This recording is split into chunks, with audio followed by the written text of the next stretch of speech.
உலகத்தின் ஒரு மூலையில் ஒரு நாட்டின் இராணுவ வீரர்கள் தங்கள் எல்லைகளுக்கு அப்பால் ஆயிரக்கணக்கான கிலோமீட்டர் தூரத்தில் ஒரு அந்நிய மண்ணில் ஏன் நிலை கொண்டிருக்கிறார்கள்? இது வெறும் இராணுவ பலத்தின் வெளிப்பாடா அல்லது இதைவிட ஆழமான சிக்கலான புவிசார் அரசியல், பொருளாதாரம் மற்றும் ராஜதந்திர காரணங்கள் இருக்கின்றனவா? இந்த அயல்நாட்டு இராணுவ தளங்கள் ஒரு நாட்டின் பாதுகாப்பிற்கும் உலகளாவிய நலன்களுக்கும் இன்றியமையாதவை என்பதை வரலாற்றுச் சான்றுகளும் தற்கால பாதுகாப்புச் சூழலும் காட்டுகின்றன.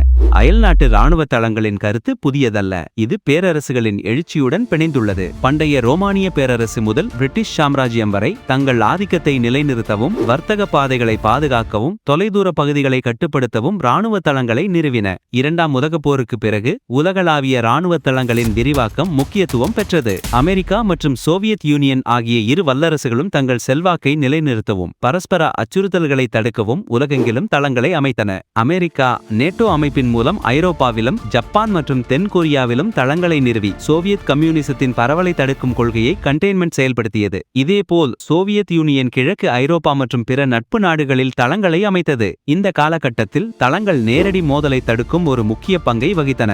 1990களில் சோவியத் யூனியனின் வீழ்ச்சிக்கு பிறகு இராணுவ தளங்களின் நோக்கம் பயங்கரவாத எதிர்ப்பு, பிராந்திய ஸ்திரத்தன்மை மற்றும் மனிதாபிமான உதவிகள் போன்ற புதிய சவால்களை எதிர்கொள்வதை நோக்கி மாறியது. மத்திய கிழக்கு மற்றும் ஆப்பிரிக்காவில் தளங்களின் தேவை அதிகரித்தது. தற்போதைய சூழலில் சீனா மற்றும் ரஷ்யா போன்ற புதிய சக்திகளின் எழுச்சி, சைபர் போர், விண்வெளி பாதுகாப்பு மற்றும் காலநிலை மாற்றம் போன்ற அச்சுறுத்தல்களுடன் அயல்நாட்டு தளங்களின் முக்கியத்துவம் மீண்டும் மறுவரையறை செய்யப்படுகிறது. இந்து பசிபிக் பிராந்தியம் ஒரு முக்கிய மையமாக உருவெடுத்துள்ளது. இந்த இராணுவ தளங்களின் செயல்பாடு பல அடுக்குகளை கொண்டது. இவை வெறும் இராணுவ முகாம்கள் மட்டுமல்ல, அவை புவிசார் அரசியல், பொருளாதாரம் மற்றும் ராஜதந்திரத்தின் சிக்கலான வலைப்பின்னலின் ஒரு பகுதி. விரைவான நிலைநிறுத்தம். குறிப்பிட்ட ஒரு பிராந்தியத்தில் ஒரு நாட்டின் இராணுவ இருப்பை உறுதி செய்வதன் மூலம் ஏதேனும் ஒரு நெருக்கடி ஏற்படும் போது துருப்புக்களையும் தளவாடங்களையும் விரைவாக அங்கு நகர்த்த முடியும். உதாரணமாக, முக்கியமான கடல்வழி பாதைகள், மலாக்கா நீரிணை, ஹார்முஸ் நீரிணை, எண்ணெய் வளங்கள் நிறைந்த பகுதிகள் அல்லது வர்த்தக மையங்களுக்கு அருகில் இந்த பாதுகாப்பு நிலைகள் அமைக்கப்படுகின்றன. பிராந்திய பாதுகாப்பு. இது வர்த்தக பாதுகாப்பிற்கும் எரிசக்தி விநியோக சங்கிலிகளை பாதுகாப்பதற்கும் உதவுகிறது. ஒரு நாட்டின் இராணுவ வலிமையை உலக அரங்கில் நிலைநிறுத்தவும், தனது நலன்களை பாதுகாக்கவும், நட்பு நாடுகளுக்கு ஆதரவளிக்கவும் இந்த அயல்நாட்டு தளங்களை அமைக்கிறது. மனிதாபிமான உதவி. இயற்கை சீற்றங்கள் அல்லது பிற மனிதாபிமான நெருக்கடிகளின் போது விரைவான மீட்பு மற்றும் நிவாரண நடவடிக்கைகளுக்கு இந்த தளங்கள் தளவாட மையங்களாக செயல்படுகின்றன. இந்த மையங்கள் உளவுத்துறை சேகரிப்புக்கும் கண்காணிப்பு நடவடிக்கைகளுக்கும் முக்கிய பங்கு வகிக்கின்றன. எதிரி நாடுகளின் நகர்வுகளை கண்காணிப்பதன் மூலம் சாத்தியமான அச்சுறுத்தல்களை முன்கூட்டியே கண்டறிந்து தடுக்க முடியும். சிக்னல் உளவுத்துறை, மனித உளவுத்துறை மற்றும் செயற்கைக்கோள் படங்களை சேகரிப்பதன் மூலம் ஒரு நாட்டின் பாதுகாப்பு நலன்களுக்கு தேவையான முக்கியமான தகவல்களை வழங்குகின்றன. நட்பு நாடுகளுடன் இணைந்து கூட்டு பயிற்சிகளை மேற்கொள்வதற்கும் பாதுகாப்பு ஒத்துழைப்பை மேம்படுத்துவதற்கும் இந்த தளங்கள் ஒரு மையமாக செயல்படுகின்றன.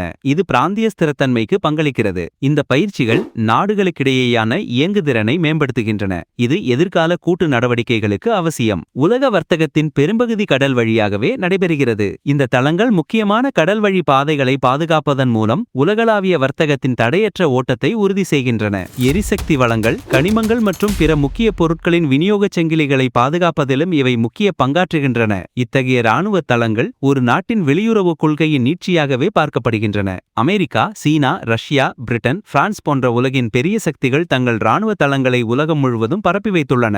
அமெரிக்கா பிரவுன் பல்கலைக்கழகத்தின் காஸ்ட்ஸ் ஆஃப் வார் திட்டத்தின்படி அமெரிக்காவிற்கு உலகம் முழுவதும் குறைந்தது 80 நாடுகள் மற்றும் பிராந்தியங்களில் 750க்கும் மேற்பட்ட இராணுவ தளங்கள் உள்ளன. ஜப்பான் ஓகினாவா கடேனா விமானப்படை தளம், தென் கொரியா கேம்ப் ஹம்ப்ரைஸ், ஜெர்மனி ராம்ஸ்டீன் விமானப்படை தளம், மத்திய கிழக்கு நாடுகள் கத்தார், பஹ்ரைன், ஐக்கிய அரபு எமிரேட்ஸ் என பல இடங்களில் அதன் இராணுவ வீரர்கள் நிலைநிறுத்தப்பட்டுள்ளனர். இது உலகளாவிய பாதுகாப்பு சவால்களை எதிர்கொள்ளவும், தனது பொருளாதார நலன்களை பாதுகாக்கவும், ஜனநாயக விழுமியங்களை பரப்பவும் அமெரிக்காவிற்கு உதவுகிறது. இந்த தளங்களை பராமரிக்க ஆண்டுதோறும் பல பில்லியன் டாலர்கள் செலவிடப்படுகின்றன. சீனா தனது முதல் அயல்நாட்டு இராணுவ தளத்தை 2017ஆம் ஆண்டு ஜிபூட்டியில் நிறுவியது. இது ஆப்பிரிக்காவின் கொம்பு பகுதி மற்றும் இந்திய பெருங்கடல் பகுதியில் அதன் கடல்சார் நலன்களை பாதுகாப்பதற்கும் பெல்ட் அண்ட் ரோடு திட்டத்தின் பாதுகாப்புக்கும் முக்கியத்துவம் வாய்ந்தது. தென் சீன கடலில் செயற்கை தீவுகளை உருவாக்கி இராணுவ தளங்களை அமைப்பதன் மூலம் பிராந்தியத்தில் தனது ஆதிக்கத்தை நிலைநிறுத்த முயற்சிக்கிறது. ரஷ்யாவிற்கு சிரியாவில் டாட்டஸ் கடற்படை தளம், ஹ்மெய்மிம் விமானப்படை தளம், அர்மீனியா, தஜிகிஸ்தான் போன்ற முன்னாள் சோவியத் குடியரசுகளில் இராணுவ தளங்கள் உள்ளன. இது மத்திய ஆசியா மற்றும் மத்திய கிழக்கு நாடுகளில் அதன் புவிசார் அரசியல் செல்வாக்கை நிலைநிறுத்துகிறது. பிரிட்டன் மற்றும் பிரான்ஸ் இந்த நாடுகள் தங்கள் முன்னாள் காலனித்துவ பிணைப்புகள் மற்றும் மூலோபாய நலன்களின் அடிப்படையில் ஜிபூட்டி, ஐக்கிய அரபு எமிரேட்ஸ், பிரான்ஸ், சைப்ரஸ் மற்றும் டியாகோ கார்சியா, பிரிட்டன் போன்ற இடங்களில் தளங்களை கொண்டுள்ளன.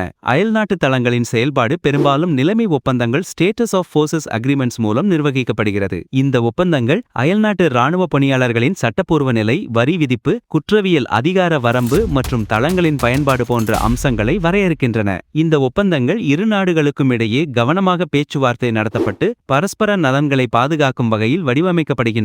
இந்த தளங்களை பராமரிப்பதற்கான நிதிச் சுமை அனுப்பும் நாட்டுக்கு கணிசமானது. உதாரணமாக, அமெரிக்கா தனது அயல்நாட்டு தளங்களுக்கு ஆண்டுதோறும் சுமார் $50 பில்லியன் செலவிடுகிறது. இந்த அயல்நாட்டு இராணுவ தளங்கள் பல வழிகளில் உலக அமைதியையும் பாதுகாப்பையும் பாதிக்கின்றன. சமூக மற்றும் சுற்றுச்சூழல் தாக்கம். பெரிய இராணுவ தளங்கள் உள்ளூர் சமூகங்களில் சத்தம், மாசுபாடு, நிலப் பயன்பாடு மற்றும் கலாச்சார மோதல்கள் போன்ற சுற்றுச்சூழல் மற்றும் சமூக பிரச்சினைகளை ஏற்படுத்தக்கூடும். சில சமயங்களில் உள்ளூர் மக்களின் எதிர்ப்பு மற்றும் சமூக பதட்டங்களுக்கு வழிவகுக்கும். இறையாண்மை மற்றும் சுயாட்சி. அயல்நாட்டு இராணுவ பிரசன்னம் புரவலன் நாட்டின் இறையாண்மை மற்றும் சுயாட்சி குறித்த கவலைகளை எழுப்பலாம். வெளிநாட்டு இராணுவத்தின் இருப்பு உள்நாட்டு அரசியலில் தலையிடுவதற்கான சாத்தியக்கூறுகள் குறித்த அச்சங்களை உருவாக்கலாம். பாதுகாப்பு அபாயங்கள். இந்த தளங்கள் எதிரிகள் அல்லது அரசு சாரா நடிகர்களுக்கு இலக்காக அமையலாம். இது புரவலன் நாட்டிற்கு பாதுகாப்பு அச்சுறுத்தல்களை ஏற்படுத்தலாம். உள்ளூர் மோதல்களில் சிக்கிக்கொள்ளும் அபாயமும் உள்ளது. புவிசார் அரசியல் பதட்டங்கள். அயல்நாட்டு தளங்கள் சில சமயங்களில் பிராந்தியத்தில் உள்ள மற்ற நாடுகளின் கவலையை தூண்டி பதட்டங்களை உருவாக்கக்கூடும். இது புதிய மோதல்களுக்கு வழிவகுக்கும் சாத்தியக்கூறுகளையும் கொண்டுள்ளது.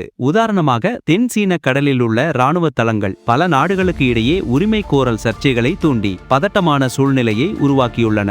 ஒரு நாட்டின் தளங்கள் மற்றொரு நாட்டின் சுற்றுவளைப்பு, என்சர்க்கிள்மெண்ட் அல்லது அச்சுறுத்தலாக கருதப்படலாம். செலவுதிறன் விவாதம். இந்த தளங்களை பராமரிப்பதற்கான அதிக செலவு அவற்றின் உண்மையான பாதுகாப்பு பயன்களை விட அதிகமாக இருக்கிறதா என்ற விவாதம் தொடர்ந்து நடைபெறுகிறது.